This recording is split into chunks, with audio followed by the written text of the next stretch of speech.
Hi guys, how we doing? Is anybody visiting from Chicago? I don't care. I just feel like I had to say that.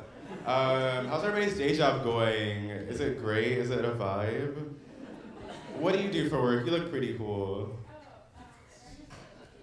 Environmental education? That's so cool. Okay, anyways. So actually, I just quit my job recently.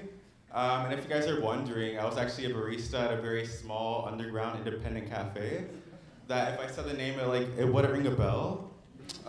It's called Starbucks. And so I went to Starbucks recently as a customer, right? I just quit my job.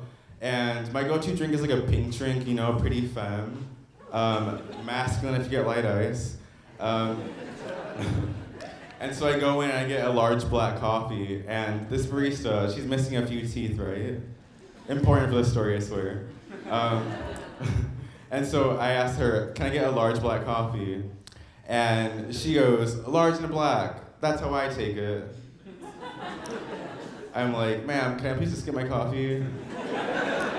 Also, when are you off? I've been pretty lonely lately.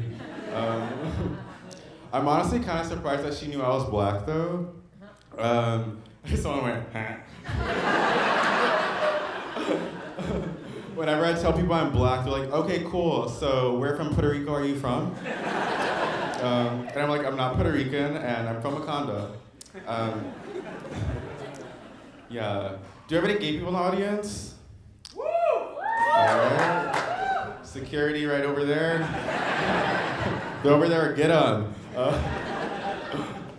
When I came out to my mom, she took it pretty hard, and I'm like, Mom, that's my job. I'm annoying, stealing my sunshine, little bitch.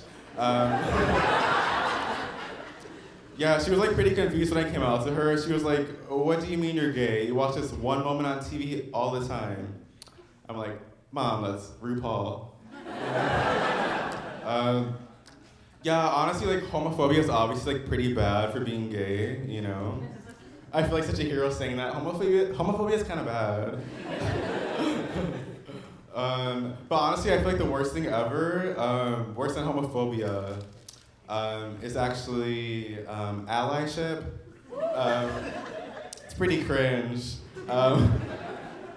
Like, for example, like, my sister's such a big ally. Whenever I came out to her, like ever since then, like for every Christmas or birthday, any kind of holiday, she gets me anything with like a rainbow on it.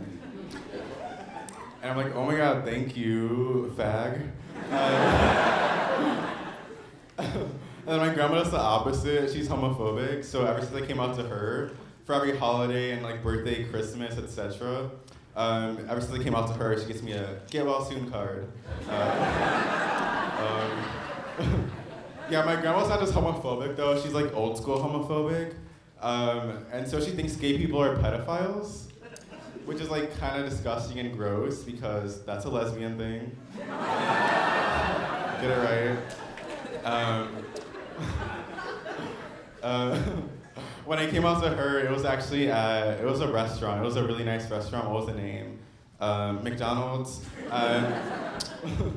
And so it was me, my grandma, and my 5-year-old cousin Levi. And so I got the impossible, because I was vegan back then, also mentally ill. And so I feel like it's pretty normal to like go to the bathroom with like the same gendered person that you came with, right? Like you probably go to like the bathroom with like your girlfriends, right? I don't think you have friends, but okay. The way you answered, it was like, sure.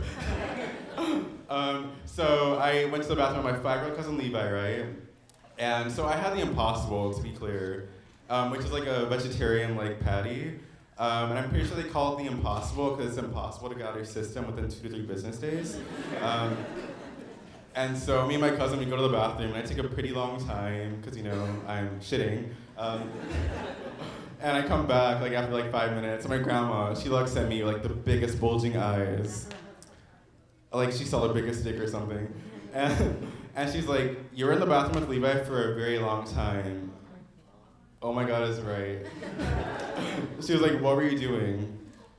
And like I felt awkward. I was like, Grandma, Do you really think Levi has a chance? Like, look at me and look at him. Like, all he does is play Fortnite all day. Like, I know all about guys like him. No, thank you. I've recently been thinking about identifying as non-binary. Round of applause if you guys like that. Yeah, it's true. I've been thinking about identifying as non-binary, mainly because I love correcting people.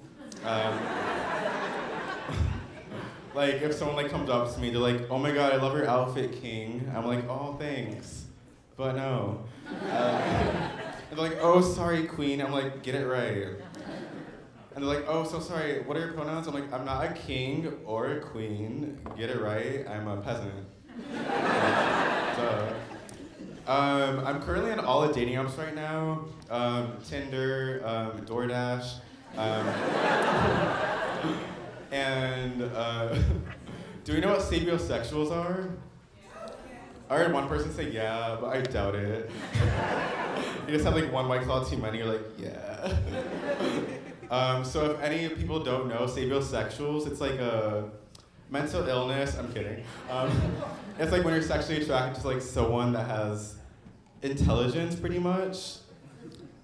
Like, what the fuck, ew. Like, that's so weird, it's like, oh my God, what did you get on the test? Did you get an A? Because I'm gonna get a huge boner if you did. And so I went on this date with a sapiosexual, right? And so I thought like we'd have nothing in common, you know? Because like he's like so smart and I am here. And it turns out we actually had a lot in common, you know? He read books by doctors. I also read books by Dr. Seuss. And so we got to the nitty gritty, which is white person for have sex. And so he was like, "Can you talk dirty to me?" And I was like, "Oh my God, no." But I eventually had to do it because, you know, I'm a pushover. And so I was like, what am I gonna say that's like gonna turn him on? And so I said, what's your GPA? And he was like, 2.7. And he came immediately, and I was like, ew. And I'm like, that's not even like a good score, but okay. That is me. My GPA is a negative 2.7, but all right. Thank you guys. Got the red light. So.